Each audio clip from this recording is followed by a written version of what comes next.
ဒုတိယချက်ကတော့တရုတ်နိုင်ငံရဲ့ပြည်ပမှာထုတ်လုပ်တဲ့တရုတ်ကုမ္ပဏီတွေရဲ့လျှက်စစ်ကားထုတ်လုပ်မှုအခြေအနေနဲ့ကမ္ဘာဈေးကွက်လွှမ်းမိုးနိုင်မှုအားပဲဖြစ်ပါတယ်။တရုတ်ရဲ့ထိပ်တန်းကုမ္ပဏီတစ်ခုဖြစ်တဲ့ချန်းအန်အော်တိုမိုဘီးဟာ BYD ပြီးရင်ဥရောပကိုဒုတိယကားအများဆုံးတင်ပို့နေတဲ့ကုမ္ပဏီဖြစ်တယ်လို့ထိုင်းမှာလည်းကားထုတ်လုပ်ရေးလုပ်ငန်းကိုလုပ်လာပါတယ်။ BYD ကတော့တစ်ကမ္ဘာလုံးမှာကားစက်ရုံတွေဖြန့်ကျက်ဖွင့်နိုင်ဖို့ပြင်ဆင်နေသလိုအခုနှစ်ထဲမှာပဲဥရောပဈေးကွက်အတွက်ဟန်ဂေရီစက်ရုံကိုဖွင့်ပြီးထုတ်လုပ်ရေးစတင်ဖို့ရှိနေပါတယ်။ဒီကုမ္ပဏီတွေအပြင်ကြီးလီ Chery Automobile နဲ့ SAIC မော်တာတို့လိုကုမ္ပဏီကြီးတွေကလည်းတရုတ်နိုင်ငံပြင်ပမှာကားထုတ်လုပ်ရေးကိုလုပ်ဖို့ရှိနေတဲ့အတွက်ကြောင့်အနာဂတ်မှာတော့တရုတ်နိုင်ငံပြင်ပမှာတရုတ်ကားစက်ရုံတွေအပြိုင်ထွက်လာဖို့ရှိနေပါတယ်။ US ကအတိမတ်ပြုထားတဲ့ NEV Startup 3 ခုထဲမှာ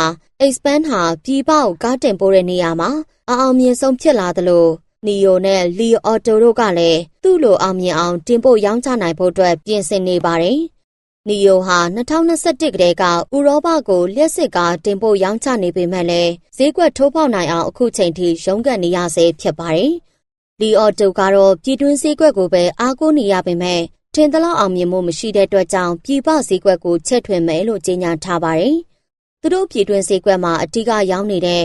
EREV တွေကလည်းဝယ်လိုအားထိုးကျသွားတဲ့အတွက်ကြောင့်ပြည်ပဈေးကွက်ကိုပဲအားကိုးဖို့ရှိနေပါတယ်။လာမယ့်အနာဂတ်မှာတော့တရုတ်ကားကုမ္ပဏီတွေဟာကမ္ဘာဈေးကွက်ကိုထိုးပေါက်နိုင်ဖို့အတွက်တရုတ်မဟုတ်တဲ့တခြားနိုင်ငံတွေမှာကားထုတ်လုပ်ရေးစက်ရုံတွေအများကြီးတိုးချဲ့သွားဖို့ရှိနေပါတယ်။တတိယချက်ကတော့လျှက်စစ်ကားတွေရဲ့ဈေးနှုန်းသတ်မှတ်ချက်နဲ့နည်းပညာပိုင်းဆိုင်ရာပြိုင်ဆိုင်မှုအားပဲဖြစ်ပါတယ်။အနာဂတ်လျှက်စစ်ကားဈေးကွက်မှာဈေးနှုန်းတင်ပြီးနည်းပညာပိုင်းမြင့်တဲ့ကားတွေပဲကြီးစိုးလာဖို့ရှိနေပါတယ်။ BYD ကတော့ဈေးတန်းသတ်မှတ်ချက်ကြောင့်ရောင်းအားနည်းသွားတဲ့ပေါ်နည်းပညာပိုင်းဆိုင်ရာတီထွင်စမ်းသစ်မှုတွေနဲ့ခြေဖြတ်သွားမယ်လို့ပြောထားပါတယ်။ဒါကြောင့်ပဲအချိန်နဲ့ငွေကုန်ကြေးကျခံပြီးထုတ်လုပ်ထားတဲ့ Blade 2.0 battery အချိန်တို့အတွင်းမှာမြန်မြန်ဆန်ဆန်အားသွင်းနိုင်တဲ့ Fast Charger တွေပါမဲ့နောက်ထပ် model အသစ်ကားတွေကိုထုတ်လုပ်ဖို့ပြင်နေပါတယ်။သူတို့အနေနဲ့လည်းနောက်ထပ်စိန်ခေါ်မှုတွေဖြစ်တဲ့ပြိုင်ဖက်ကုမ္ပဏီတွေရဲ့နည်းပညာပိုင်းဆိုင်ရာတီထွင်စမ်းသစ်မှုတွေကိုရင်ဆိုင်နေရတဲ့ကာလကိုဖြတ်သန်းနေရပါတယ်။အထူးသဖြင့်ကတော့ကြီးလီယာထုတ်ထားတဲ့ NEV ကားတွေရဲ့ရောင်းအားက BYD ကထုတ်ထားတဲ့ကားမိုဒယ်အားလုံးရောင်းအားရဲ့ထက်ဝက်ကိုရောက်လာတာပဲဖြစ်ပါတယ်။နောက်ထပ်စိန်ခေါ်မှုကတော့ကြီးလီနဲ့ Chery ကထုတ်ထားတဲ့ Plug-in Hybrid လျှက်စစ်ကား PHEV တွေက BYD ပြင်လျှက်စစ်ကားလောကကိုတစ